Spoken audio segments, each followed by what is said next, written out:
আসসালামু আলাইকুম প্রিয় দর্শক, অন্য মঞ্চের আলাপ চাইতায় আপনাদের সকলকে আমন্ত্রণ জানাচ্ছি। আসসালামু আলাইকুম, আদাব এবং নমস্কার। ব্রিগেডিয়ার জেনারেল অবসরপ্রাপ্ত ডক্টর শামসুল ইসলাম সম্প্রতি ভারতের জাতীয় নিরাপত্তা উপদেষ্টা অজিত দোভালের সাথে বৈঠক করেছেন। কি আলাপ হয়েছে তাদের মধ্যে? ২০২৪ সালের জুলাই আগস্টের যে জঙ্গি অভ্যুত্থানের মাধ্যমে রেজিম চেঞ্জ, সেই রেজিম চেঞ্জে অন্যতম গুরুত্বপূর্ণ ভূমিকা পালন করেছিল বাংলাদেশ নৌবাহিনীর প্রধান অ্যাডমিরাল এম নাজমুল হাসান। আপনাদের নিশ্চয়ই মনে আছে যে ২০২৪ সালের ৩রা আগস্ট যে দরবারটি আহ্বান করা হয়েছিল ঢাকা ক্যান্টনমেন্টে, এবং যেখানে মোটামুটি অনেকটা নিশ্চিত হওয়া গিয়েছিল যে সেনাবাহিনী কিছু একটা করবে। সেখানেও এই নাজমুল হাসানের অনেক ভূমিকা ছিল। তিনি ২রা আগস্ট রাত্রে গুরুত্বপূর্ণ সামরিক অফিসারদের ব্যক্তিগতভাবে কথা বলে রেজিম চেঞ্জের পক্ষে কনভিন্স করার চেষ্টা করেন, এবং এখন এটা খুব ক্লিয়ার যে মার্কিন ডিপ স্টেটের পক্ষে এই অ্যাডমিরাল নাজমুল হাসান অনেক দিন ধরেই কাজ করছেন। আপনাদের খেয়াল আছে কিনা আমি জানি না, আমি বলেছিলাম যে তিনি মাঝে মধ্যেই এই চিটাগাঙে বিভিন্ন মার্কিন ব্যবসায়ী পরিচয়ে অনেককে নিয়ে যেতেন এবং সেখানে তিনি মিটিং করতেন। এখন ধারণা করা হচ্ছে যে সেই সব বৈঠকগুলো আসলে ছিল এই ২৪ জুলাই আগস্টের রেজিম চেঞ্জের সম্পর্কিত। তো তিনি এই যে ডিপ স্টেটের হয়ে কাজ করলেন, তখনই তাকে কথা দেওয়া হয়েছিল, তিনি পিটার হাস এবং আরো যারা আছে তাদের সাথে মিলেই কাজ করছিলেন। কথা ছিল যে নাজমুল হাসানকে তিনি আগামী ২৩ জুলাই তার শেষ অফিসিয়াল ডে, তারপরেও তাকে এক্সটেনশন দেওয়া হবে। কিন্তু অনেক চেষ্টা তদবিরের পরেও নাজমুল হাসানকে এক্সটেনশন দেওয়া হচ্ছে না। কেন দেয়া হচ্ছে না? তারেক রহমানের সরকার অলরেডি নতুন নৌবাহিনী প্রধানের নাম ঘোষণা করেছেন। আইএসপিআর এর একটি বিবৃতিতে আমরা দেখেছি যে ২৪ জুলাই থেকে এই নতুন যিনি ভাইস অ্যাডমিরাল হবেন, মিস্টার মিসবাউল আজিম, তিনি নৌপ্রধান হিসেবে দায়িত্ব পালন করবেন। অর্থাৎ এত বেইমানি করবার পরেও একটি নির্বাচিত সরকারকে অপসারণের ষড়যন্ত্রে জড়িত থেকে তার যে পুরস্কার পাওয়ার কথা ছিল, সেই পুরস্কারটি তিনি পাচ্ছেন না, তাকে চলে যেতে হচ্ছে। তার বাড়ি মুন্সিগঞ্জে। তার বেশ কিছু আত্মীয় স্বজনের সাথে আমার পরিচয় আছে। তারা দেখলাম কথাবার্তা বলছে যে এক্সটেনশনই যদি না পাবে, এখন তো সবাই তাকে বেইমান হিসেবেই চিনছে। আগামী দিন এই নাজমুল হাসান অন্যতম মীর জাফর হিসেবে চিহ্নিত হয়ে থাকবে। এই নাজমুল হাসান প্রচন্ড দুর্নীতিবাজ একজন নৌবাহিনী প্রধান ছিলেন। ইন্টারিম গভর্নমেন্টের সময় ডাইরেক্ট পারচেজ মেথডে তাকে কয়েকটা জাহাজ কেনার অনুমতি দেওয়া হয়েছিল। এবং আপনারা জানেন যে বাংলাদেশে সরকারের নৌবাহিনীর ৩টা শিপইয়ার্ড আছে, একটা খুলনায়, একটা চিটাগাঙে এবং একটা নারায়ণগঞ্জে, এবং এখানে জাহাজ বানানো যায়। কিন্তু এই শিপইয়ার্ডে জাহাজ না বানিয়ে এই নাজমুল হাসান এই অর্ডারগুলো বেসরকারি খাতে দিয়েছিলেন, এবং শোনা যায় সেখান থেকে তিনি একটি বড় অঙ্কের কমিশন নিয়েছিলেন। তার স্ত্রী, যাকে অনেকেই আড়ালে আবডালে কেশিয়ার নামে ডাকেন, তিনিও এই ঠিকাদারি, এই বাণিজ্য দুর্নীতির সাথে জড়িত ছিলেন। তার স্ত্রীর একজন বান্ধবী, যার নামের প্রথম অক্ষর এফ, তিনিও এইসব ঠিকাদারিদের সাথে নেগোসিয়েশন, চাঁদা কালেকশন, এগুলোর সাথে জড়িত ছিলেন। নৌবাহিনী ফাউন্ডেশনের একজন এমডি, তার মাধ্যমেও এই ঠিকাদারদের সাথে যোগাযোগ করা, নেগোশিয়েট করা, এগুলো করা হতো, এবং এই উপায়ে তিনি দুর্নীতির মাধ্যমে ব্যাপক অর্থ কামাই করেছেন। কিন্তু তার ইচ্ছে ছিল যে তিনি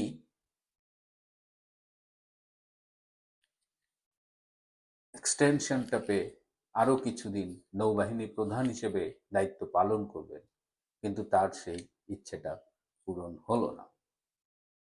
এদিকে বিমস্টেকের জাতীয় নিরাপত্তা উপদেষ্টাদের একটি বৈঠক এই মুহূর্তে ভারতে হয়েছে কয়েকদিন আগে, এবং তখন ভারতের জাতীয় নিরাপত্তা উপদেষ্টা অজিত দোভাল এবং আমাদের বাংলাদেশের প্রধানমন্ত্রীর প্রতিরক্ষা উপদেষ্টা মিস্টার শামসুল ইসলাম, তাদের মধ্যে একটা একান্ত বৈঠক অনুষ্ঠিত হয়। সেই 1 ঘন্টার বৈঠকে মূলত বাংলাদেশ ভারতের নিরাপত্তা সংক্রান্ত আলোচনা হয়েছে। ভারতের পক্ষ থেকে অনুরোধ করা হয়েছে বাংলাদেশ মিয়ানমার সীমান্তে প্রয়োজনে কাঁটাতারের বেড়া দিতে, এবং সেক্ষেত্রে ভারত বাংলাদেশকে সহায়তা প্রদান করবে। ভারতের পক্ষ থেকে কিছু অভিযোগ ছিল যে এর আগে ভারতের পক্ষ থেকে একটি 58 পৃষ্ঠার রিপোর্ট দেওয়া হয়েছিল এবং সেখানে বিভিন্ন জঙ্গি আস্তানার কথা বলা ছিল, এবং বাংলাদেশের পক্ষ থেকে ডক্টর খলিল বলেছিলেন যে 2 সপ্তাহের মধ্যে প্রয়োজনীয় ব্যবস্থা নেওয়া হবে। সে 2 সপ্তাহ বহুত আগে চলে গেছে, আজ অবধি কোনো ব্যবস্থা নেওয়া হয়নি। এছাড়াও বিভিন্ন সময়ে ভারতের পক্ষ থেকে বাংলাদেশকে অনুরোধ করা হয়েছে বিভিন্ন ইস্যুতে, কিন্তু বাংলাদেশ বারবার কথা দিয়েও সেই কথাগুলো রাখেনি। বিশেষ করে ডক্টর খলিল যত নেগোশিয়েট করেছেন অধিকাংশই রাখা হয়নি, যার ফলশ্রুতিতে তারেক রহমানের ভারত সফরটা কিন্তু আটকে আছে। ভারতের পক্ষ থেকে বলা হয়েছে যে ভারত বাংলাদেশ আলোচনায় যে কমিটমেন্টগুলো বাংলাদেশের পক্ষ থেকে করা হয়েছে এবং যার 97%ই বাংলাদেশ পালন করেন। সুতরাং ভারত বলছে যে এই নেগোসিয়েশনের এই বিষয়গুলো যখন পালন করা হবে তখন বাংলাদেশের প্রধানমন্ত্রীর ভারত সফর নিয়ে ভাবা হবে। এদিকে ন্যাশনাল ডিফেন্স কলেজে গতকাল একটি প্রোগ্রামে গিয়েছিলেন বাংলাদেশে মার্কিন রাষ্ট্রদূত ব্রেন্ট টি ক্রিস্টেনসেন, এবং সেখানে এনডিসির যিনি কমান্ড্যান্ট লেফটেন্যান্ট জেনারেল ফয়জুরের সাথে ব্রেন্ট ক্রিস্টেনসেনের প্রায় ঘণ্টাখানেক সময়ব্যাপী একটি রুদ্ধদ্বার বৈঠক হয়েছে। এই বৈঠকে কি আলোচনা হয়েছে সেটি বিস্তারিত জানা না গেলেও অনেকেই মনে করছেন যে ডিপ স্টেট কি তাহলে ফয়জুরকেই আগামীতে সেনা প্রধান কিংবা সেনাবাহিনীর কোনো গুরুত্বপূর্ণ পদে আনতে চাইছেন। এমনিতেই ব্রেন্ট ক্রিস্টেনসেন কিন্তু তার দায়িত্ব পালনে লেজে গবরে অবস্থা করে ফেলেছেন, এবং মাঝে মধ্যেই আমরা শুনছি যে মার্কিন সরকার তাকে এই রাষ্ট্রদূত পদ থেকে প্রত্যাহারের কথা ভাবছে। তো এই অবস্থায় তিনি আবার ফয়জুরের সাথে কি বৈঠক করেছেন, ডিপ স্টেট ফয়জুরকে কেন্দ্র করে কিছু ভাবছে কিনা, এই আলোচনা, এই ফিসফাস শুরু হয়েছে। কাল আমি সারাদিন প্লেনে থাকবো, পরশুদিন সকালে আমি সিডনি পৌঁছবো। সুতরাং আগামীকাল আমার পক্ষে কোনো এপিসোড রেকর্ড করা সম্ভব হবে না, এবং আশা করছি যে 19 তারিখ থেকে আমি আবার নিয়মিত হয়ে যাব। আজকে একদিনের জন্য আমি একটু থাইল্যান্ডে একটা ব্রেক নিয়েছি। প্রিয় বন্ধুরা, আজ এ পর্যন্তই। দীর্ঘ ৪৫ বছর পরে জিয়াউর রহমানের খুনি ধরা পড়েছে, এবং যিনি ধরা পড়েছেন তিনি সাবেক সেনা কর্মকর্তা মেজর। পাশাপাশি তিনি ধরা পড়েছেন এমন জায়গায়, একেবারেই সেনাবাহিনীর নিয়ন্ত্রিত এলাকা ডিওএসএস এ, যেটা আবার বর্তমান প্রধানমন্ত্রী তারেক রহমানের সেই বাড়ির এলাকায়, মানে তিনি যেখানে এখন বসবাস করেন সেই এলাকার বেশ কাছাকাছি। তো কৌতূহল বা প্রশ্ন নানাভাবেই ছড়াচ্ছে খুব দ্রুত গতিতে।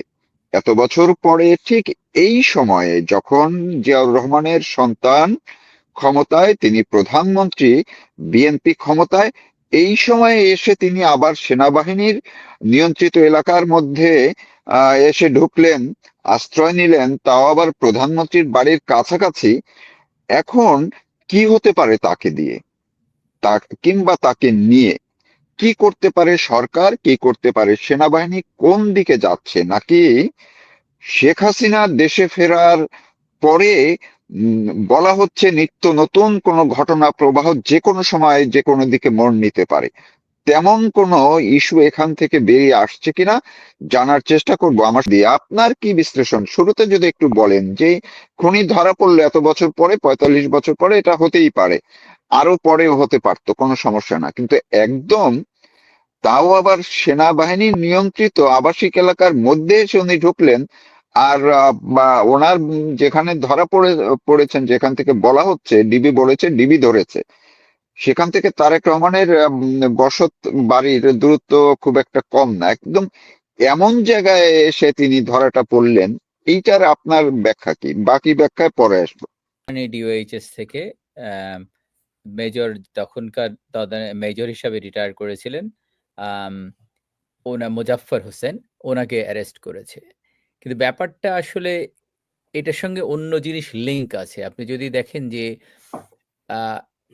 81 সালের 30শে মে জিয়াউর রহমান সাহেব চট্টগ্রামে নিহত হন। এখন এই চট্টগ্রাম নিহত না, হওয়ার আমি ওই আলোচনায় যাওয়ার আগে আপনার কাছ থেকে আমি খুব ছোট করে একটু চুম্বক আকারে শুনতেই চাচ্ছি। ধরেন জিয়াউর রহমানের খুনি না, যে কোনো একজন খুনি, তিনি এসে ধরা দিলেন একদম এই সেনাবাহিনী নিয়ন্ত্রিত এলাকার বসত এলাকার মধ্যে, আবাসিক এলাকার মধ্যে। এইটার যুক্তিটা কি? এটা যে কোনো একজন খুনি হিসেবে আমরা যদি ধরি, এবং না, যাকে খুন করা হয়েছে তার তার সন্তান এখন দেশের প্রধানমন্ত্রী, এবং তিনি বাস করেন আবার ওই বনানী এলাকায়। হ্যাঁ, এইটার আপনার ব্যাখ্যাটা কি? আপনার যে সন্তান তার পিতা হত্যার এখন পর্যন্ত বিচার চায়নি বা বিচার চাইতে দ্বিধা আছে, কারণ 1 টাকায় জিনিস পাওয়া যায়, সেখানে পিতা হত্যা, অথবা ঢাকা বিশ্ববিদ্যালয়ে পরীক্ষা ছাড়া প্রেসিডেন্টের কোটায় যখন ভর্তি হওয়া যায়, পরীক্ষা ছাড়া, যোগ্যতা ছাড়া, তখন এইগুলি ব্যাপার হয়ে দাঁড়ায় যে এগুলি কেন আমি বিচার চাইতে যাব। এর আগে সংসদে দাঁড়িয়ে সুরঞ্জিত সেনগুপ্ত বলেছিলেন, আমরা যেমন বঙ্গবন্ধু হত্যার বিচার চাই, আপনারা জিয়াউর রহমানের হত্যার বিচার করেন, আমরা পূর্ণ সমর্থন দিব। তখন বিএনপি জি, কিন্তু বিএনপি এই ব্যাপারে কোনো সাড়া শব্দ করেনি। এখন ব্যাপারটা হচ্ছে যে এই ভদ্রলোক ডিওএইচএস এ থাকেন। ডিওএইচএস এ কারা থাকে? সেনাবাহিনীর কাছে সমস্ত তথ্য আছে।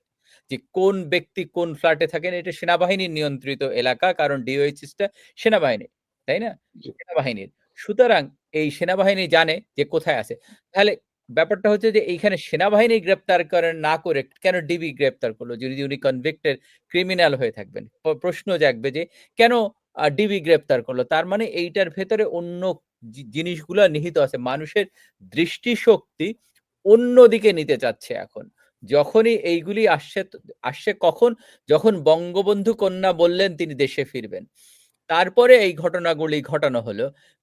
আমরা অলওয়েজ বলে আসছি, আমরা যেমন বঙ্গবন্ধু হত্যার বিচার চাই, তেমনি প্রতিটা হত্যাকাণ্ডের, জিয়াউর রহমান হত্যার বিচার চাই, তাহের হত্যার বিচার চাই, খালেদ মোশাররফ হত্যার বিচার চাই। প্রতিটা যতগুলো মুক্তিযুদ্ধ এই পর্যন্ত মুক্তিযোদ্ধা যারা সেক্টর কমান্ডার ছিল, যাদেরকে বিভিন্ন সময়ে হত্যা করা হয়েছে, ইনক্লুডিং 1143 জন এয়ারফোর্সে যাদের হত্যা করা হয়েছে, প্রতিটা হত্যাকাণ্ডের বিচার চাই। বিচার শুধু চাই না, যারা মারা গেছে তাদেরকে মরণোত্তর বিচার করতে হবে। মরণোত্তর বিচার করতে হবে, যে একটা সিম্বলিক থাকতে হবে যে এরা এইটার সঙ্গে যুক্ত ছিল। এখন ওনারা কেন ধরলেন সেটা হচ্ছে বলতে হবে যে আর্মি, এই ব্যাপারগুলো তো আর্মির গোয়েন্দা বিভাগ আছে। আর্মির কি গোয়েন্দা বিভাগ নেই? আর্মিতে গোয়েন্দা বিভাগ আছে। তাহলে আর্মি কেন ধরলো না? কেন পুলিশের লোক এসে সেনা নরমালি এইসব জায়গায় পুলিশ প্রশাসন আসে না। জানেন যে যে ডিওএইচএস গুলা যেখানে, অথবা সেনানিবাসের ভেতরে কখনোই পুলিশ আসে না। তার মানে এইটা হচ্ছে একটা সাজানো নাটক। এই নাটকের অংশ হিসাবে, অথবা তাকে দিয়ে এমন কোনো কিছু করানো হতে পারে যেটার দায়ভার হয়তো আওয়ামী লীগ বা মুক্তিযোদ্ধাদের পরে চাপানো হবে, যে কারণে এই নাটকগুলি সাজানো হচ্ছে। এখন এইটা দুর্বল নাটক আমি মনে করি, যে যেরকম ফারুকী ওই যে একটা মেয়ে যে সানজিদা ইসলাম তন্নি যে মুখে কেচাপ দিয়ে এসে বলছিল তো সে, এবং একটা লাঠি ভর দিয়ে এসে বলছিল সে প্রচন্ড আহত, তাকে মেরে ফেলতে চাচ্ছিল, সে মারা গেছে অলমোস্ট, কিন্তু দেখা গেল আসলে সে মুখে কেচাপ দিয়ে আসছে। এরকম অনেকেই আসছে, এই পর্যন্ত বোধহয় 400 কতজন টোটাল ফেরত এসছে। সুতরাং এটা কাকতালীয় বললে হবে না, এটা আসলে সুপরিকল্পিতভাবে এই কাজগুলি করা হচ্ছে যাতে মুক্তিযুদ্ধ এবং মুক্তিযোদ্ধাদেরকে অপমানিত করা। এই পর্যন্ত ফিরে এসছে 512 জন জুলাই শহীদ, কারণ তাদের কবরে আযাব কম হচ্ছিল। সুতরাং এইটার সঙ্গে এই যে জুলাই যোদ্ধা বলা হচ্ছে, কারণ মুক্তিযুদ্ধের এগেইনস্টে এটা দাঁড় করানো হচ্ছে। তাহলে যদি জিয়াউর রহমান হত্যাকাণ্ডের বিচার হয়, ডেফিনিটলি আমরা চাই সেটা, তাহলে তাহের হত্যাকাণ্ডেরও বিচার হতে হবে। সেই ক্ষেত্রে খালেদ মোশাররফ হত্যাকাণ্ডের বিচার হতে হবে। খালেদ মোশাররফকে কারা হত্যা করলো, তাহেরকে কিভাবে কর্নেল তাহেরকে কিভাবে, সেটার একটা বিচার হয়েছিল যে কিন্তু সেইটার বিচার মরণোত্তর বিচার হতে হবে, যে শুধুমাত্র ছেড়ে দিলে হবে না, তাদেরকে সেইভাবে লেখা থাকতে হবে। যেমন ধরেন বীরশ্রেষ্ঠ মতিউর রহমানের লাশ যেটা ওনাকে কবর দেওয়া হয়েছিল পাকিস্তানে, তার কবরের উপর লেখা ছিল গাদ্দার, তাই তো? তাহলে ওই একভাবে যারা খুনি তাদের কবরের উপরে লেখা থাকতে হবে খুনি অমক, এ বঙ্গবন্ধুর খুনি, এ বঙ্গবন্ধু হত্যাকাণ্ডের সঙ্গে যুক্ত, এ কর্নেল তাহের হত্যাকাণ্ডের সঙ্গে যুক্ত ছিল, এ খালেদ মোশাররফ হত্যাকাণ্ডের সঙ্গে যুক্ত ছিল। এই প্রতিটা জিনিস লেখা থাকতে হবে তাহলে একইভাবে। সুতরাং এইটা কাকতালীয় বলতে পারেন না, এটা সুপরিকল্পিত একটা ষড়যন্ত্র চলছে যাতে বাংলাদেশকে পূর্ব পাকিস্তানে ফেরত নেওয়া যায়। আপনি দেখছেন যে ইয়ারা রিসেন্টলি আপনার পাকিস্তানের বেলুচিস্তান তারা স্বাধীনতার ডাক দিয়েছে, ঘোষণা দিয়েছে। এর আগে তারা বলেছিল যে বঙ্গবন্ধু শেখ মুজিবের পথ ধরো, বেলুচিস্তান স্বাধীন করো। এটা তারা দ্বিতীয়বার তারা স্বাধীনতার ডাক দিয়েছে বাইরে থেকে, যে তারা একটা ডিক্লারেশন অফ ইন্ডিপেন্ডেন্সও দিয়েছে, যেটা বাংলাদেশ যেভাবে দিয়েছিল। সুতরাং এইটা দেখা যাচ্ছে যে বঙ্গবন্ধু মানে আওয়ামী লীগকে ঠেকানোর জন্য একটা সুপরিকল্পিত চক্রান্ত। এখন যদি প্রশ্ন করি যে এতই দেশপ্রেমিক জিয়াউর রহমান, আপনারা এখানে জানেন যে জিয়াউর রহমানের বাবা মা কবর কোথায়? পাকিস্তানে। উনি তো পাকিস্তান চলে গেছিলেন, উনি তো বাংলাদেশে আসেন নাই। ভারত যখন ভাগ হয় তখন উনি ডিসিশন নেন, উনি ইউনিসপ্রিন্টে কাজ করতেন, কেমিস্ট ছিলেন। উনি ডিসিশন নেন যে উনি বাংলাদেশে ফিরবেন না, উনি পাকিস্তানে থাকবেন, এবং পাকিস্তানে চলে যান। ওখান থেকে আর কোনোদিন ব্যাক করেননি। জিয়াউর রহমানের যে ভাইরা আছে তারাও কোনোদিন ব্যাক করেনি। জিয়াউর রহমানের এক ভাইকে বঙ্গবন্ধু চাকরি দিয়েছিলেন, কিন্তু অন্য ভাই, এক ভাই যুক্তরাষ্ট্রে থাকেন, এক ভাই যুক্তরাজ্যে থাকতেন, মারা গেছেন।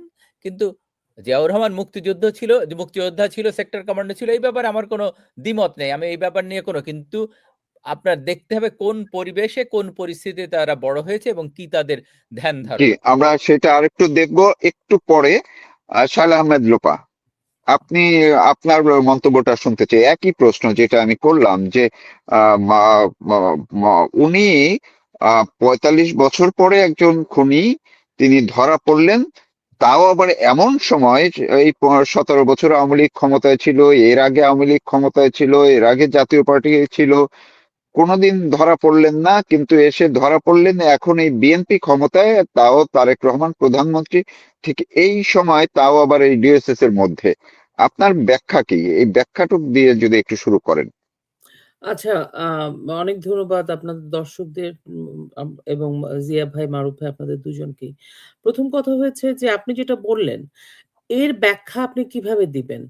একটা সেনাবাহিনী, একটা সেনানিবাস একদম সিকিউরড একটা এরিয়া, যেখান থেকে মানে প্রায় কত দশক, কত বছর, ৪৫ বছর, রাইট? পরে একজন খুনি যিনি ধরা পড়লেন, মানে কত নাটকীয়। এবং সেই ধরাটাও সেনাবাহিনীর কোনো সংস্থার মধ্য দিয়ে নয়, গোয়েন্দা সংস্থা বা কোনো সংস্থা না, ডিবি যে ধরলো। মানে মানে নাটকীয়তার তো একটা নাটকীয়তা বলেন বা প্লট বলেন, যেটাই বলেন, একটা দুর্বল প্লট, অথবা এটার পরিকল্পিত একটা প্লট। কারণ এই লোকটাকে কোথায় ছিলেন, এবং সবচেয়ে বড় কথা হইতেছে সেনানিবাসের সাথে জিয়া পরিবারের এবং জিয়ার রহমানের ফ্যামিলির সাথে সেনাবাহিনীর কিন্তু একদম শুরু থেকে 75-এর সময়কার থেকে একটা যোগসূজক আছে জিয়া থেকে, তারপরে জিয়াউর রহমানের ওয়াইফ খালেদা জিয়া ওনাকে ভাবিই বলেন, ম্যাডাম জিয়া বলেন। মানে যারা ওনার সমসাময়িক জিয়ার সময় ছিলেন তারা ভাবি বলতেন। হ্যাঁ? তো জিয়া ভাবি, তারপরে ম্যাডাম জিয়া। তো ওনাদের একটা ভালো সম্পর্ক সবসময় ছিল। এটা একটা মানে কানেকশন আরকি। এই কানেকশনটা অন্যরকম কানেকশন আর্মির ভেতরে। উনাদের একটা এইজন্যই তো উনারা এত বছর মইনুল হোসেন রোডের বাসায় ছিলেন। তো এই পুরো সময়টা এই লোকটা কোথায় ছিল? হঠাৎ করে কথা নাই বার্তা নাই এই লোকটাকে ওই এরকম একটা গুরুত্বপূর্ণ জায়গায় পাওয়া গেল কিভাবে? এখানে অনেকগুলো প্রশ্ন না, আপনার মতো আমিও এই কথা শোনার পর থেকে প্রশ্নের উত্তর খুঁজতেছি। কোনো না কোনো সিগনিফিকেন্স তো আছে মারুফ ভাই। কারণ এইখানে একটা আপনি যদি উইকিপিডিয়াতে দেখেন এই লোকের নাম আছে ওখানে। জিয়া অ্যাসাসিনেশন বলে উইকিপিডিয়াতে সার্চ করেন, তারপরে আমি বিভিন্ন জায়গায় গুগলে সার্চ করে না, দেখেছি এটা যে হত্যাকাণ্ড নিয়ে যতগুলো লেখালেখি আছে ওনার নাম ওনার আছে, নাম আছে। সেটা ঠিক। এনার নাম আছে। কিন্তু এই লোকটাকে এবং আপনি দেখেন বারবার বিরোধী দলে থাকতে খালেদা জিয়া যখন প্রধানমন্ত্রী ছিলেন, তারপরে খালেদা জিয়া যখন বিরোধী দলে ছিলেন, সকল সময়ে ওনাদেরকে কিন্তু এই প্রশ্নটার এবং এই বিতর্কের মুখে পড়তে হয়েছে যে আপনারা পাওয়ারে থাকতে খালেদা জিয়া একটা লম্বা সময় ক্ষমতায় ছিলেন ২ টা টার্ম। তো আপনারা কেন আপনার স্বামীর হত্যার বিচার চান না? বা আপনাদের সন্তানেরাই বা কেন বা পিতৃ হত্যার বিচার জন্য ইনিশিয়েটিভ নেয় না? হ্যাঁ? তো কোনো কথা নাই। কারো মুখে কোনো কথা নাই ওর পরিবার থেকে এবং তার দল থেকে। দলের কেউ তো ইনিশিয়েটিভ নিতে পারতো, কেউই নেয়নি। হঠাৎ করে এই লোকটার উদয়, তার উপর এইরকম একটা সিকিউর জায়গা থেকে এবং সেনাবাহিনীর আভ্যন্তরীণ যত ঘটনা ঘটবে সেটাতে সেনাবাহিনীর যে সংস্থাগুলো আছে তারাই তো সেটাতে ইনভলভমেন্ট থাকার কথা। তারা খুঁজে বার করবে, তাদের কাছে ধরা পড়েছে, তাদের কাছে তথ্য আছে, সেই ভিত্তিতে তারা গ্রেফতার করেছে, কিছুই না। একজন মানে ডিবি যে ওনাকে গ্রেফতার করে এসছে। এটা আসলে পাবলিককে তো এখন অনেক কিছুই বলা যায়। পাবলিককে অনেক কিছু আমাদেরকে তথ্য দেওয়া হচ্ছে। আমরা শুনছি, খবরের কাগজগুলো অনেক কিছু লিখছে।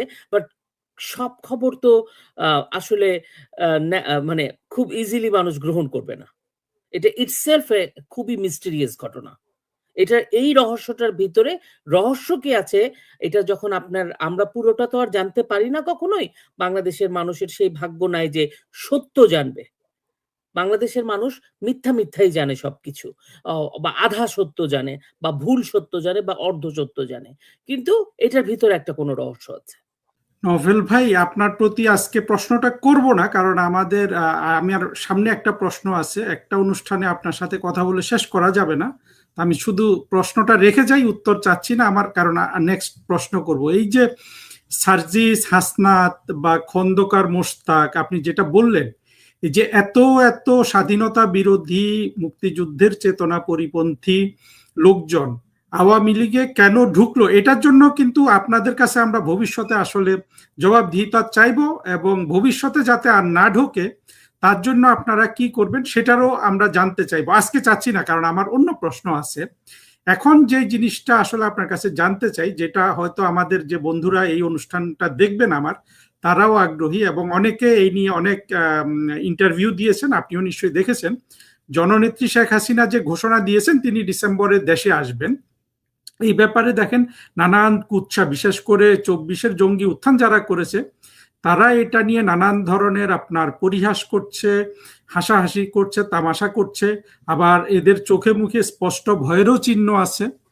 তো আপনি কিভাবে আওয়ামী লীগের একজন নেতা হিসাবে কর্মীদের জন্য কি বলবেন? অর্থাৎ আপনার জননেত্রীর সাথে সর্বশেষ কবে দেখা হয়েছে কিংবা কথা হয়েছে, এবং আপনি কিভাবে এই সামনে যে আমাদের প্রধানমন্ত্রী শেখ হাসিনা ফিরে আসছেন দেশে, এবং উনি দেশে ফিরে না আসলে তো এই দেশটা এমনিতে শেষ হয়ে গেছে। এবং আমি যেটা শুনেছি, আরো নৌফেল ভাই আপনি আরো ভালো জানেন, আমি খুব আইসোলেটেড মানুষ, আমি এই মানে ইউটিউবে কথা বলা, ফেসবুকে লেখার বাইরে আসলে আমি অত মানুষের সাথে সংযুক্ত নই। এবং আমি কালকে একজনের কাছে শুনলাম বাংলাদেশের 90% মানুষ, শুধু ওই আপনার একেবারে খাঁটি জঙ্গি যে 10-20% আছে তারা ছাড়া, বিএনপি, আওয়ামী লীগ, সকল দলের সাধারণ মানুষরা বলছে যে আগে ভালো ছিলাম, শেখ হাসিনার সময় ভালো ছিলাম, এবং তারা শেখ হাসিনাকে দেখতে চায় যে শেখ হাসিনা আবার রাষ্ট্র চালাচ্ছে। কিন্তু মৌলবাদী জঙ্গিরা বা তারা যারা এই উত্থানটার সাথে জড়িত, তারা এটাকে হাসি তামাশা করছে। এখন আপনি কিভাবে আপনি একজন রাজনীতিবিদ হিসাবে আপনি কিভাবে জিনিসটাকে উপস্থাপন করবেন যাতে আমাদের শ্রোতারা এবং বাংলাদেশের সাধারণ মানুষ উদ্দীপ্ত হয়? হারুন ভাই, এখানে একটা জি। বিষয় মানে বিশেষভাবে বলে রাখার প্রয়োজন আছে।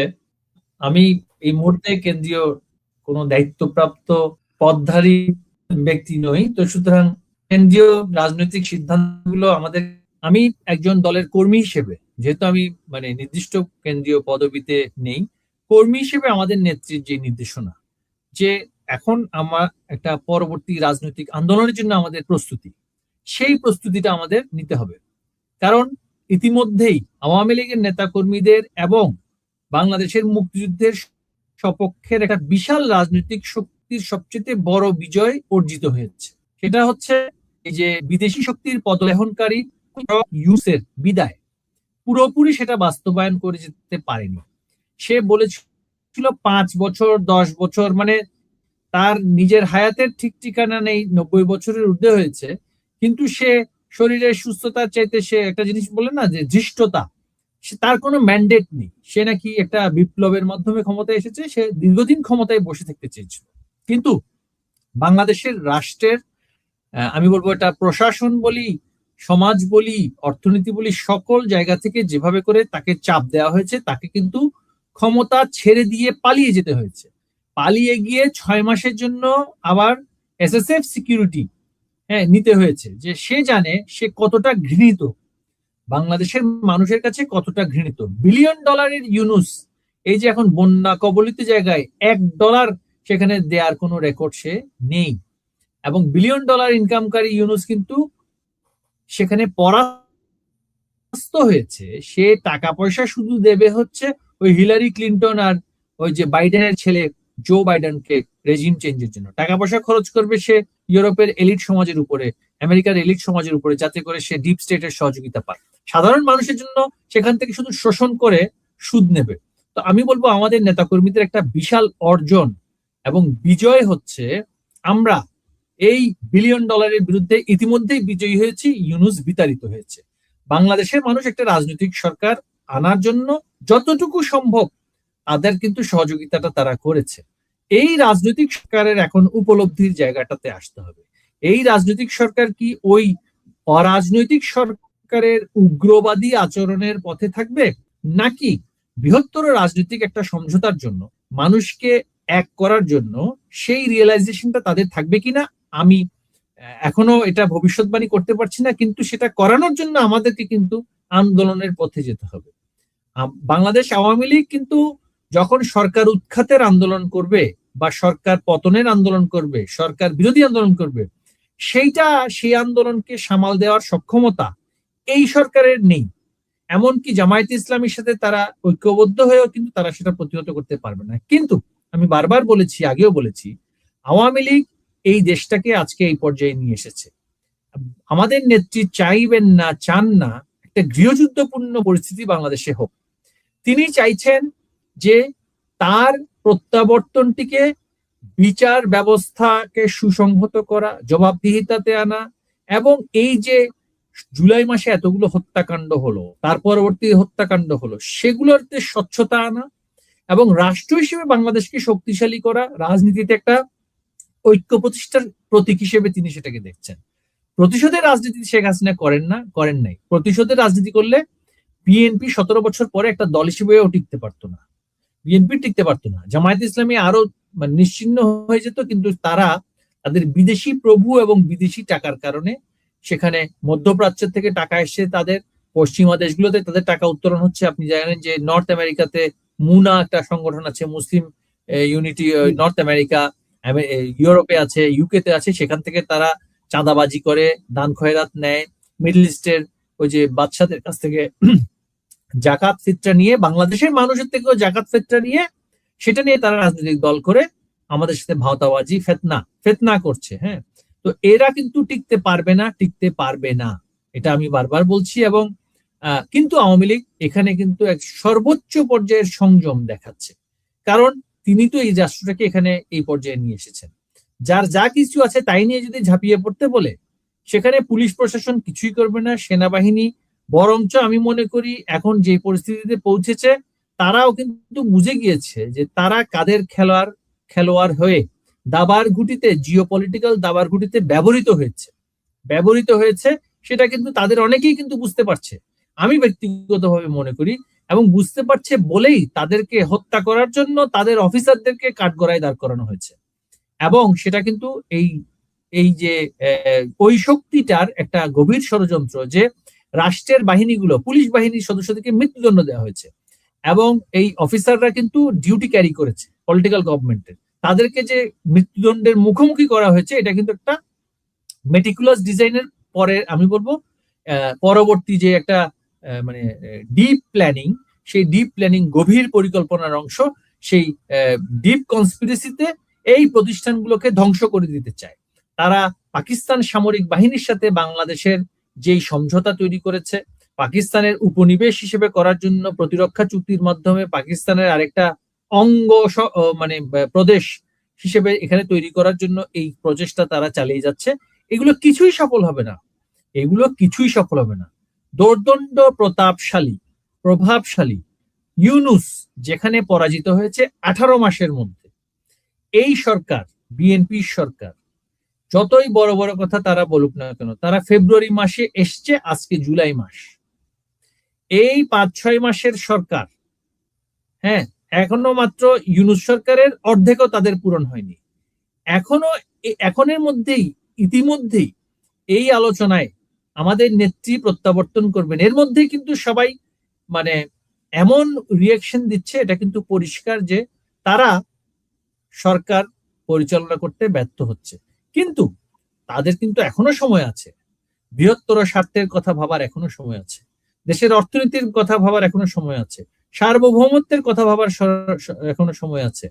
এই উপলব্ধি যদি না আসে তাহলে তাদের ভাগ্যে যেমন একটা বিপর্যয় লেখা আছে, বাংলাদেশের মানুষের ভাগ্যেও কিন্তু একটা ভয়াবহ বিপর্যয়ের দিকে আমরা ধাবিত হচ্ছি বলে আমি মনে করি। তাই আমি বলবো আমাদের নেতাকর্মীদেরকে আমরা ঐক্যবদ্ধ থেকে আজকে আমাদের উপরে যে নির্যাতন হয়েছে সেগুলো প্রতিশোধ নেওয়া নয়, সেগুলো বিচার করার জন্য, জবাবদিহিতার মধ্যে আনার জন্য, এবং মুগ্ধ আবু সাঈদ যতজন মারা গিয়েছে প্রত্যেকের ইন্ডিভিজুয়াল ইনভেস্টিগেশন প্রয়োজন বলে আমি মনে করি। এবং সেই তদন্ত হওয়ার জন্য আজকে জুলাই, এটা যে একটা মিথ্যা নৃশংস প্রতারণা হয়েছে সেটা জনগণের কাছে উন্মোচন করার জন্য, সেটা যদি মিথ্যা না হতো, সেখানে তারা যদি হত্যা না করতো, তারা কেন দায় মুক্তি দিয়েছে? যদি আপনি মনে করেন যে হ্যাঁ আওয়ামী লীগ খুন করেছে, আওয়ামী লীগ সরকার চালিয়ে বাহিনী দিয়ে মানুষকে হত্যা করেছে, তাহলে আপনি নিজেকে কেন দায় মুক্তি দিবেন? আপনি তো নিজেকে দায় মুক্তি দেওয়ার কোনো প্রয়োজনই নাই, তাই না? 1971 সালে আমরা বিজয়ী শক্তি হিসেবে মুক্তিযোদ্ধাদেরকে কোনো ইন্ডেমনিটি বা ইমিউনিটি দেওয়ার কি নতুন স্বাধীন বাংলাদেশ সরকারের প্রয়োজন হয়েছিল? হয়নি।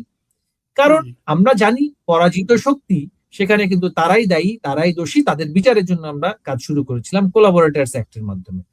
কিন্তু এরা বিজয়ী হয়েও ইন্ডেমনিটি দিয়েছে। কেন দিয়েছে?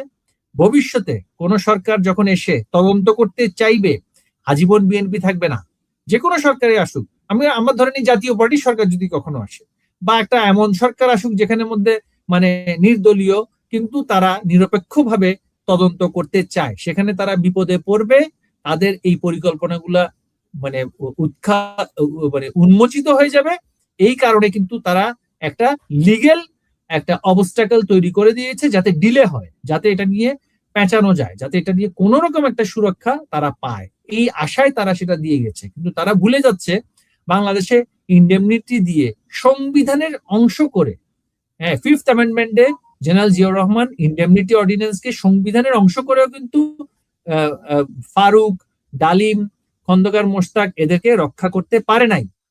তো খুনিদের বিচার অবশ্যই হবে, সেটা আমি যদি খুন করি আমারও বিচার হওয়া উচিত। কিন্তু যারা খুন করেছে, যারা মানুষ মেরে সরকার উৎখাত করেছে, বাংলাদেশটাকে এই ধ্বংসের পর্যায়ে নিয়ে গিয়েছে, তাদের বিচার অবশ্যই হবে, এবং সেটা শেখ হাসিনার হাত ধরেই হবে। হ্যাঁ নফেল ভাই, আপনাকে আজকে আর বেশি আটকে রাখতে চাই না।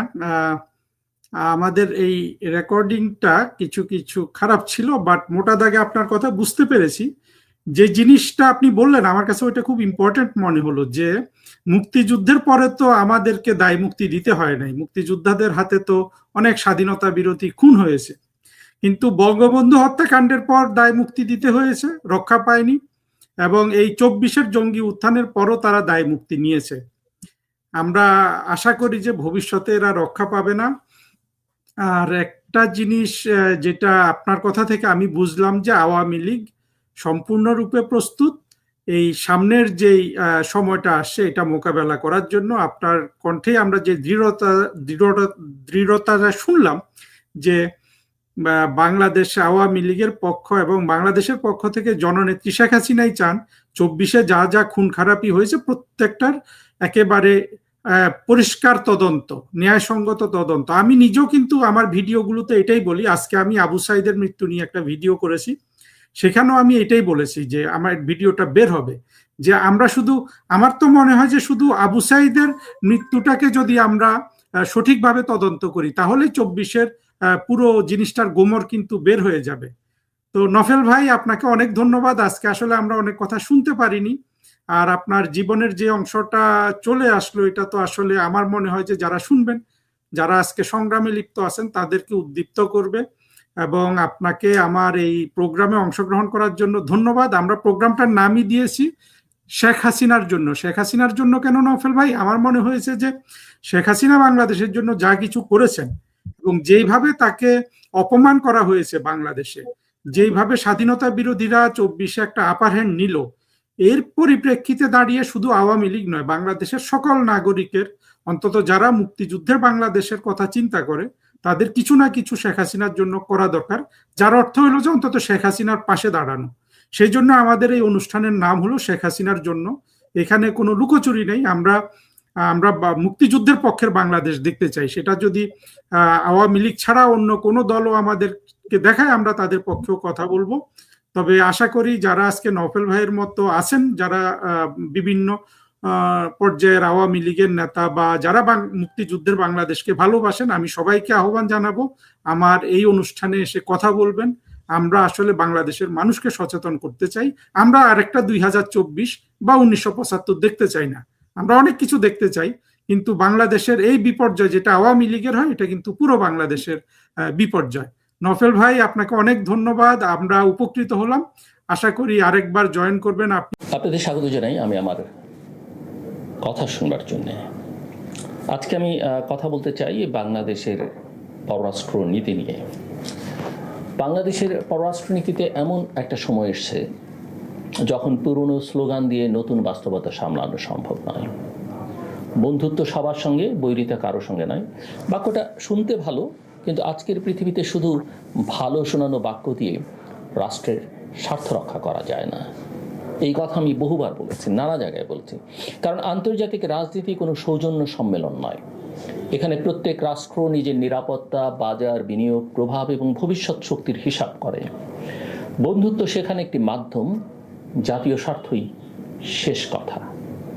এবং পররাষ্ট্রনীতির ক্ষেত্রে এটা বোঝা সবার আগে জরুরি। বাংলাদেশ এখন ঠিক এই কঠিন বাস্তবতার সামনে দাঁড়িয়ে। একদিকে ভারত, যাকে এড়িয়ে যাবার উপায় নেই, কারণ সীমান্ত, নদী, বাণিজ্য, নিরাপত্তা, যোগাযোগ এবং ইতিহাস আমাদের দুদেশকে পরস্পরের সঙ্গে বেঁধে রেখেছে। অন্যদিকে চীন, যার অর্থ, অবকাঠামো, প্রযুক্তি এবং ভূরাজনৈতিক উপস্থিতি ক্রমশ বাড়ছে। আছে জাপান, বাংলাদেশের দীর্ঘদিনের নির্ভরযোগ্য উন্নয়ন সহযোগী, যে এখন শুধু সেতু, বন্দর বা মেট্রো রেলের অংশীদার থাকতে চায় না, বরং বাণিজ্য, উৎপাদন, প্রযুক্তি, অর্থনৈতিক নিরাপত্তা এবং প্রতিরক্ষা সহযোগিতার ক্ষেত্র গভীরভাবে যুক্ত হতে চায়। আর নতুন করে সামনে আসছে সৌদি আরব, যার সঙ্গে আমাদের সম্পর্ক বহু দশক ধরে শ্রমবাজার, রেমিটেন্স এবং ধর্মীয় আবেগের উপর দাঁড়িয়ে থাকলেও সেই সম্পর্ক এখনো বড় বিনিয়োগ ও কৌশলগত অংশীদারিত্বের রূপ নেয়নি। এই পরিস্থিতির সবচেয়ে গুরুত্বপূর্ণ দিকটি হচ্ছে বাংলাদেশ আর কারো একক প্রভাব বলয়ের মধ্যে থাকতে চাইছে না, অথবা আরো স্পষ্ট করে বললে বাংলাদেশের কোনো গণতান্ত্রিক ও আত্মমর্যাদাশীল সরকার একক কোনো দেশের ছায়ায় আমি আবারও রিপিট করছি থেকে দীর্ঘমেয়াদে টিকতে পারে না। দেশের মানুষের মধ্যে এখন বিদেশ নীতি সম্পর্কে আগের যে কোনো সময়ের চেয়ে বেশি সচেতনতা রয়েছে। মানুষ বোঝে প্রতিবেশীর সঙ্গে সম্পর্ক প্রয়োজন, কিন্তু সেই সম্পর্ক যদি অসম হয়, যদি বারবার বাংলাদেশের রাজনৈতিক সিদ্ধান্তের বাইরের প্রভাবের অভিযোগ ওঠে, যদি সীমান্তে প্রাণহানি, নদীর পানি, বাণিজ্য বৈষম্য এবং রাজনৈতিক আশ্রয়ের মতো প্রশ্ন অমীমাংসিত থাকে, তাহলে শুধু বন্ধুত্বের ভাষণ দিয়ে ক্ষোভ থামানো যায় না। বাংলাদেশের সাবেক বা ক্ষমতাচ্যুত প্রধানমন্ত্রী শেখ হাসিনার ভারতে অবস্থান এবং দেশে ফেরার সম্ভাবনা এই বৃহত্তর সংকটেরই একটা প্রতীক। এটি শুধু একজন ক্ষমতাচ্যুত নেত্রীর ব্যক্তিগত ভবিষ্যতের প্রশ্ন নয়, এর সঙ্গে জড়িয়ে আছে বাংলাদেশের বিচার ব্যবস্থা, রাজনৈতিক স্থিতিশীলতা, আওয়ামী লীগের ভবিষ্যৎ, ভারতের আঞ্চলিক নীতি এবং দুদেশের জনগণের পারস্পরিক ধারণা। শেখ হাসিনা যদি সত্যি দেশে ফেরেন, তাহলে বাংলাদেশে একটি বড় রাজনৈতিক ও নিরাপত্তাগত পরীক্ষা তৈরি হবে। আর তিনি না ফিরলেও তার ফেরার ঘোষণা বাংলাদেশ আওয়ামী লীগের ছত্রভঙ্গ কর্মীদের সংগঠিত রাখার একটি রাজনৈতিক কৌশল হিসেবে কাজ করতে পারে। তবে এই কৌশল গত 2 বছরে তেমন একটা কাজ করেছে বলে মনে হয় না, কিন্তু তার কণ্ঠ যত জোরালো হয়, কৌশলের কাজে লাগার সম্ভাবনাও খানিকটা দেখা যেতে পারে। ভারতের জন্য বিষয়টি আরও জটিল। দীর্ঘ সময় ধরে নয়াদিল্লির বাংলাদেশ নীতিকে অনেকেই রাষ্ট্রের সঙ্গে রাষ্ট্রের সম্পর্কের বদলে একটা নির্দিষ্ট দল ও নেতৃত্বের সঙ্গে সম্পর্ক হিসেবে দেখেছেন। এই ধারণা পুরোপুরি সত্য হোক বা না হোক, রাজনীতিতে ধারণাই অনেক সময় বাস্তবতার মতো শক্তিশালী হয়ে ওঠে। ফলে শেখ হাসিনার ভারতে থাকা যত দীর্ঘ হবে, বাংলাদেশের একটি বড় জনগোষ্ঠীর চোখে ভারত তত বেশি একটি পক্ষের পৃষ্ঠপোষক হিসেবে চিহ্নিত হওয়ার ঝুঁকিতে থাকবে। ভারত আমাদের প্রতিবেশী, নিশ্চয়ই বলবে প্রত্যার্পণ শুধু রাজনৈতিক ইচ্ছার প্রশ্ন নয়, এর সঙ্গে আইন, চুক্তি, বিচার প্রক্রিয়া, নিরাপত্তা এবং মানবাধিকারের বিষয় জড়িত। কথাটা ঠিক, উড়িয়ে দেবার কোনো সুযোগ নেই, কিন্তু একই সঙ্গে এটিও ঠিক যে আন্তর্জাতিক সম্পর্কের বড় সিদ্ধান্ত কখনো কেবল আইনের শুষ্ক ব্যাখ্যার মধ্যে সীমাবদ্ধ থাকে না। সেখানে রাজনৈতিক বার্তা, আস্থার সংকট এবং ভবিষ্যৎ সম্পর্কের মূল্য বিবেচনায় আসে। শেখ হাসিনা নিজে দেশে ফেরার ইচ্ছা প্রকাশ করলে তাকে সুরক্ষার অজুহাতে অনির্দিষ্টকাল ভারতে রাখার রাজনৈতিক যুক্তি দুর্বল হয়ে যাবে। আবার তাকে প্রত্যর্পণ করলে ভারত আওয়ামী লীগের সঙ্গে তার পুরনো সম্পর্কের মূল্য দিতে পারে। তৃতীয় কোনো দেশে পাঠানো হলে সেটি সাময়িক সমাধান হতে পারে, কিন্তু বাংলাদেশের সঙ্গে মূল বিরোধ মিটবে না। অর্থাৎ দিল্লির সামনে সহজ কোনো পথ নেই। তবে আমাদেরও, অর্থাৎ বাংলাদেশেরও এখানে দায়িত্ব আছে। শেখ হাসিনার প্রশ্নকে ভারত বিরোধী আবেগ তৈরির সহজ হাতিয়ার বানানো রাষ্ট্রের জন্য বুদ্ধিমানের কাজ হবে না। বাংলাদেশকে স্পষ্ট প্রমাণ, গ্রহণযোগ্য আইনি প্রক্রিয়া এবং আন্তর্জাতিক মান বজায় রেখে এগোতে হবে। বিচার যদি প্রতিশোধ হিসেবে দেখা যায়, তাহলে ভারত সহ অন্য দেশগুলো সহযোগিতা করতে দ্বিধা করবে। কিন্তু বিচার যদি স্বচ্ছ, প্রকাশ্য এবং আইনসম্মত হয়, তাহলে দিল্লির পক্ষে অনির্দিষ্টকাল নীরব থাকা কঠিন হবে। এই সংকটের মাঝেই বাংলাদেশের সামনে সৌদি আরবের সঙ্গে সম্পর্ককে নতুন ভিত্তিতে দাঁড় করানোর সুযোগ তৈরি হয়েছে। বহু বছর ধরে লক্ষ লক্ষ বাংলাদেশি সৌদি আরবের অর্থনীতিতে শ্রম দিয়েছেন। তাদের পাঠানো রেমিটেন্স আমাদের অর্থনীতির অন্যতম ভিত্তি। কিন্তু বিস্ময়কর সত্য হলো, এত বড় মানবিক ও অর্থনৈতিক সংযোগ থাকা সত্ত্বেও সৌদি আরবের সঙ্গে বাংলাদেশের সম্পর্ক এখনো মূলত শ্রমিক পাঠানো, হজ এবং ধর্মীয় সৌহার্দ্যের বৃত্তে ঘোরে। বড় বিনিয়োগ, যৌথ শিল্প, জ্বালানি নিরাপত্তা, প্রযুক্তি স্থানান্তর বা দীর্ঘমেয়াদী কৌশলগত সহযোগিতায় আমরা প্রত্যাশিত অগ্রগতি করতে পারিনি। সৌদি ক্রাউন প্রিন্স মোহাম্মদ বিন সালমানের সম্ভাব্য ঢাকা সফর তাই কেবল একটি উচ্চ পর্যায়ের কূটনৈতিক ঘটনা নয়, সঠিক প্রস্তুতি থাকলে এটি বাংলাদেশ সৌদি সম্পর্কের চরিত্র বদলে দিতে পারে। সৌদি আরব এখন তার তেল নির্ভর অর্থনীতিকে বহুমুখী করছে। ভিশন 2030 বা 2030 আওতায় দেশটি পর্যটন, ক্রীড়া, প্রযুক্তি নির্মাণ,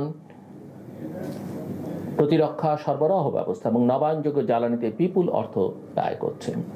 2030 সালের এক্সপো এবং 2034 সালের ফুটবল বিশ্বকাপ ঘিরেও বিশাল কর্মযজ্ঞ চলছে দেশটিতে।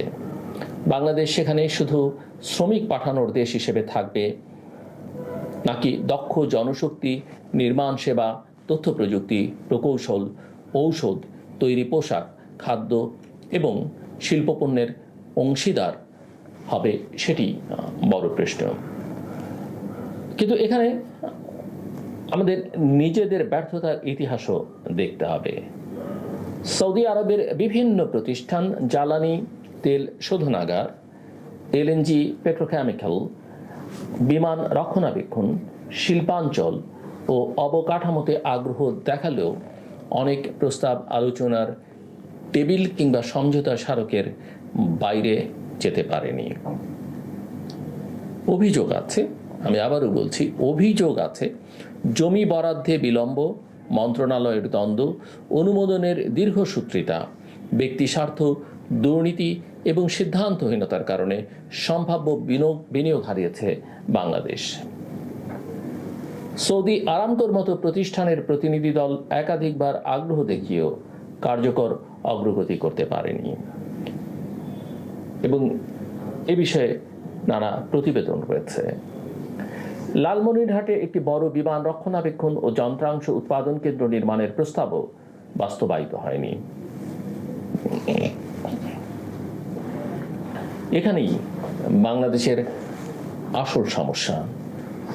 আমরা বিদেশি বিনিয়োগ চাই, কিন্তু বিনিয়োগকারীর সামনে প্রস্তুত প্রকল্প রাখতে পারি না।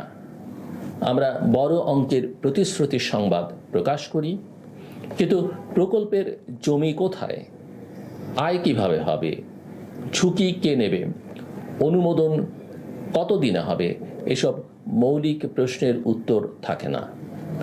সফর শেষে 20টি সমঝোতা স্মারক সই হলো, ছবি তোলা হলো, বক্তৃতা হলো, তারপর ফাইল এক মন্ত্রণালয় থেকে আরেক মন্ত্রণালয়ে ঘুরতে ঘুরতে উদ্যোগটি মারা গেল। এই সংস্কৃতি না বদলালে মোহাম্মদ বিন সালমান তো দূরের কথা, পৃথিবীর কোনো বড় বিনিয়োগকারী বাংলাদেশে দীর্ঘমেয়াদী ঝুঁকি নিতে আগ্রহী হবে না। তাই সম্ভাব্য সৌদি সফরের আগে বাংলাদেশকে উৎসবের প্রস্তুতি নয়, প্রকল্পের প্রস্তুতি নিতে হবে। 5 বা 7টি বাস্তবায়নযোগ্য উদ্যোগ বেছে নিতে হবে, যেমন গভীর সমুদ্র বন্দর কেন্দ্রিক জ্বালানি ও সরবরাহ ব্যবস্থা, বিমান রক্ষণাবেক্ষণ কেন্দ্র, পেট্রোকেমিক্যাল কমপ্লেক্স, সৌর বিদ্যুৎ, বিশেষ অর্থনৈতিক অঞ্চল, কৃষি পণ্য প্রক্রিয়াজাতকরণ এবং প্রযুক্তি নির্ভর দক্ষ জনশক্তি প্রশিক্ষণ। প্রতিটি প্রকল্পের জমি, ব্যয়, বাজার, আয়, পরিবেশগত প্রভাব এবং আইনি কাঠামো আগে থেকে পরিষ্কার থাকতে হবে। বিনিয়োগকারীর জন্য এক দরজায় সব সেবা দেওয়ার ব্যবস্থা কাগজে নয়, বাস্তবে চালু করতে হবে। আমরা এই কথাগুলো অনেক দিন ধরে বলছি বটে, কিন্তু তেমন কিছুই হচ্ছে না। সৌদি সম্পর্কের আরেকটা দিক হচ্ছে রোহিঙ্গা সংকট। মুসলিম বিশ্বের নেতৃত্বে সৌদি আরবের প্রভাব রয়েছে, একথা আমরা সবাই জানি। মানবিক সহায়তা, ওয়াইসি ভিত্তিক কূটনীতি, আন্তর্জাতিক তহবিল এবং মিয়ানমারের ওপর রাজনৈতিক চাপ তৈরিতে রিয়াদ ভূমিকা রাখতে পারে, কিন্তু এখানেও অতিরিক্ত প্রত্যাশা বিপজ্জনক। সৌদি আরব বাংলাদেশের স্বার্থে মিয়ানমারের বিরুদ্ধে তার সব কূটনৈতিক ও অর্থনৈতিক সম্পর্ক ঝুঁকিতে ফেলবে এমন ধারণা বাস্তবসম্মত নয়। রাষ্ট্রগুলো আবেগে নয়, স্বার্থে চলে।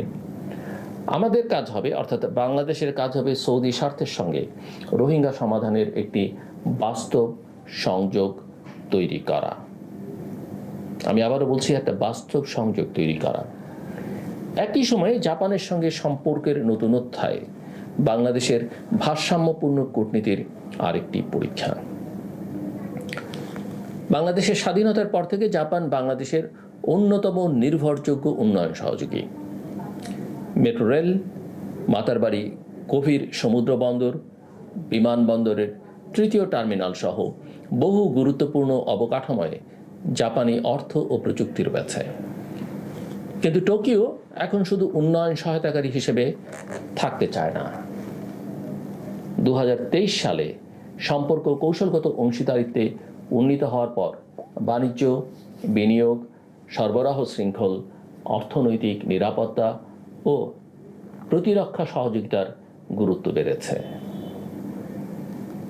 বাংলাদেশের প্রধানমন্ত্রীর সাম্প্রতিক চীন সফরের পর সম্ভাব্য জাপান সফর তাই নিছক কূটনৈতিক সূচির বিষয় নয়, এটি বেইজিং ও টোকিওর সঙ্গে সমান্তরাল সম্পর্ক রাখবার বার্তা।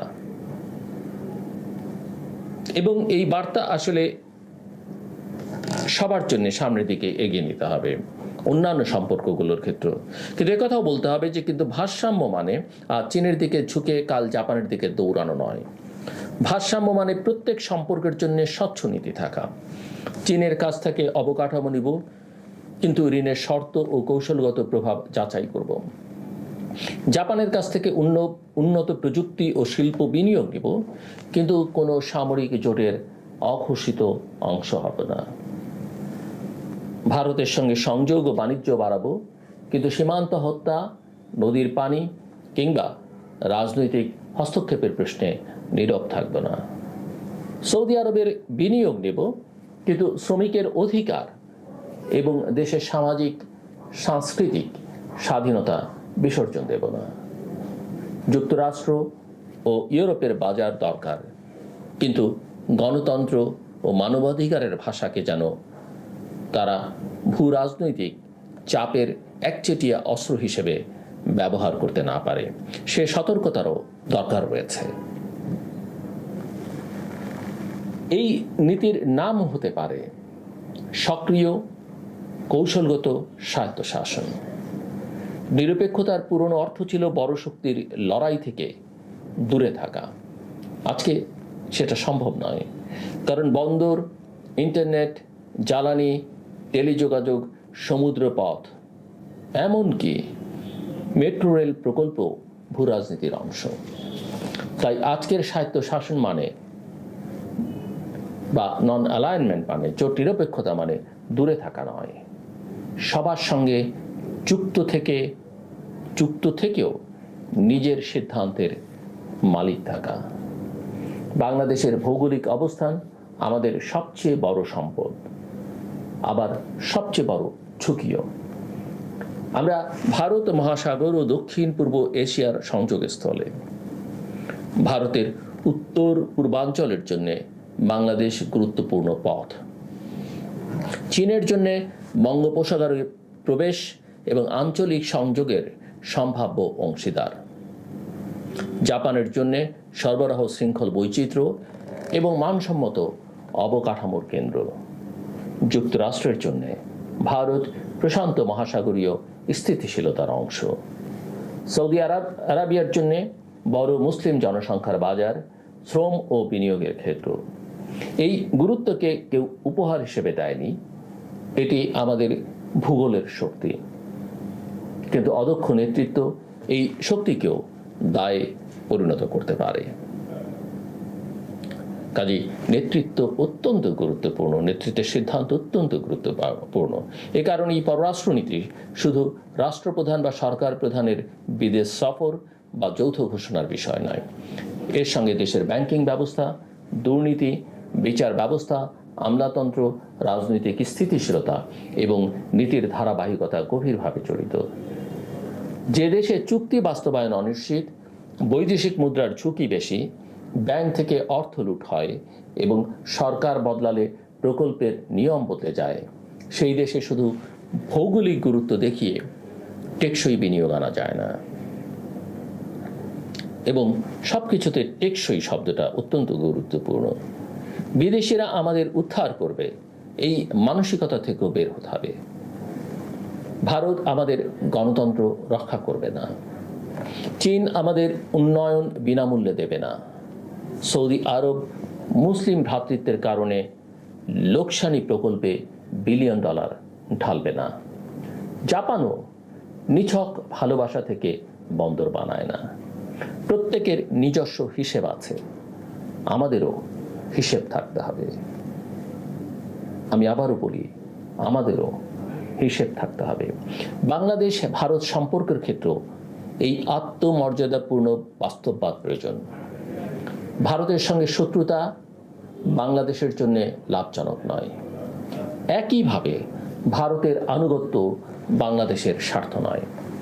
আমরা এমন সম্পর্ক চাই যেখানে ভারত বাংলাদেশের সরকার নির্বাচন করবে না, আর বাংলাদেশও তার অর্থাৎ ভারতের অভ্যন্তরীণ রাজনীতির জন্য ভারত বিরোধিতাকে,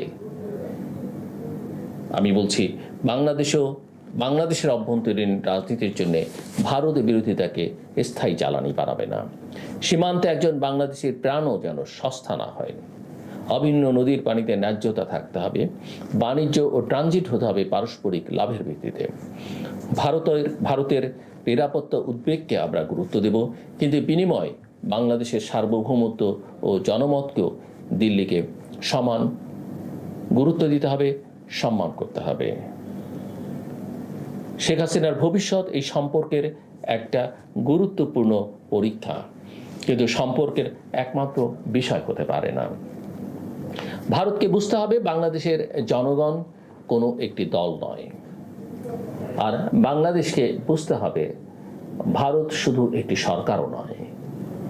সেখানে রাষ্ট্রীয় প্রতিষ্ঠান, ব্যবসা, নিরাপত্তা কাঠামো, বিভিন্ন রাজনৈতিক দল এবং বিশাল জনগোষ্ঠীর রয়েছে। সম্পর্ককে ব্যক্তি ও দল থেকে রাষ্ট্র ও জনগণের স্তরে নিতে পারলেই স্থায়ী আস্থা তৈরি হবে, এবং সেই আস্থাটা দুদিক থেকেই তৈরি হবে। সৌদি আরবের ক্ষেত্রেও আমাদের শ্রমিককে শুধু বৈদেশিক মুদ্রা পাঠানোর যন্ত্র হিসেবে দেখা বন্ধ করতে হবে। দক্ষতা, মজুরি, আইনি সুরক্ষা এবং সামাজিক মর্যাদার প্রশ্নকে দ্বিপক্ষীয় আলোচনার কেন্দ্রে আনতে হবে। হাজার কোটি ডলারের বিনিয়োগের পাশাপাশি একজন নির্যাতিত গৃহকর্মীর ন্যায় বিচারটাও রাষ্ট্রীয় স্বার্থের অংশ। যে রাষ্ট্র তার নাগরিকের মর্যাদা রক্ষা করতে পারে না, সে বিদেশি বিনিয়োগ পেলেও শক্তিশালী রাষ্ট্র হয় না। আমাদের রাষ্ট্রটাকে অনেক অনেক শক্তিশালী করতে হবে। জাপান ও চীনের ক্ষেত্রে উন্নয়নের মান ও দায়বদ্ধতা জরুরি। শুধু প্রকল্পের আকার নয়, প্রকল্পটি দেশের উৎপাদন ক্ষমতা বাড়াবে কিনা, নতুন কর্মসংস্থান তৈরি করবে কিনা, স্থানীয় শিল্প প্রযুক্তি শিখবে কিনা এবং ঋণ পরিশোধ সম্ভব কিনা, এসব দেখতে হবে। চকচকে অবকাঠামো উন্নয়ন নয়, যদি তার পাশে দেশীয় শিল্প মরে যায় এবং ভবিষ্যৎ প্রজন্ম ঋণের বোঝা বহন করে। কাজেই দেশীয় শিল্প এবং ভবিষ্যৎ প্রজন্ম যেন ঋণের মধ্যে না থাকে, সেটা অত্যন্ত গুরুত্বপূর্ণ।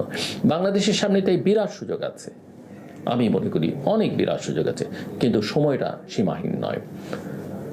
সৌদি আরব বিনিয়োগের নতুন ক্ষেত্র খুঁজছে, জাপান সরবরাহ শৃঙ্খল পুনর্গঠন করছে, চীন আঞ্চলিক যোগাযোগ বাড়াতে চাইছে, ভারত তার উত্তর পূর্বাঞ্চল ও বঙ্গোপসাগরীয় নিরাপত্তা নিয়ে নতুন হিসাব করছে। এই চারদিকের আগ্রহকে জাতীয় উন্নয়নে রূপান্তর করতে হলে আমাদের একটি যোগ্য, জবাবদিহিমূলক এবং আত্মবিশ্বাসী রাষ্ট্র দরকার। অন্যান্য রাষ্ট্রগুলোর কথা আমি কম বেশি বলেছি, সেগুলো কোনো কোনো ক্ষেত্রে আরো বেশি গুরুত্বপূর্ণ। সবশেষে কথাটি খুব সাধারণ কিন্তু সবচেয়ে কঠিন।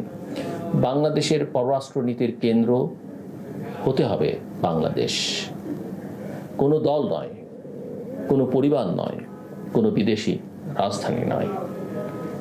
দিল্লি, বেইজিং, টোকিও, রিয়াদ কিংবা ওয়াশিংটন প্রত্যেকের সঙ্গে সম্পর্ক হবে প্রয়োজনের, সম্মানের এবং পারস্পরিক লাভের ভিত্তিতে। কারো ভয় দেখিয়ে অন্য কারো কোলে ওঠা স্বাধীন পররাষ্ট্রনীতি নয়। আবার সবার সঙ্গে হাসি মুখে ছবি তুলে কোনো প্রকল্প বাস্তবায়ন না করাও কূটনীতি নয়। বন্ধু বদলাতে পারে, সরকার বদলাতে পারে, বিশ্বশক্তির ভারসাম্য বদলায়, কিন্তু ভূগোল বদলায় না। জাতীয় স্বার্থ বদলানো উচিত নয়।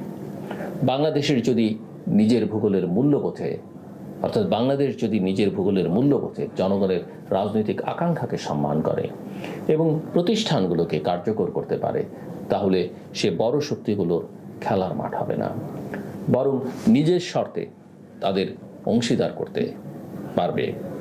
এবং এই কাজটাই সবচেয়ে জরুরি। আর যদি সেটা না করতে পারে বাংলাদেশ, তাহলে সৌদি বিলিয়ন, জাপানি প্রযুক্তি, চীনা অবকাঠামো কিংবা ভারতীয় সংযোগ সবই আসবে অন্যের কৌশল পূরণ করতে। বাংলাদেশের ভাগ্যে থাকবে কিছু উদ্বোধনী ফলক, কিছু ঋণ, কিছু অসম চুক্তি এবং আরও একটি হারানোর সুযোগ।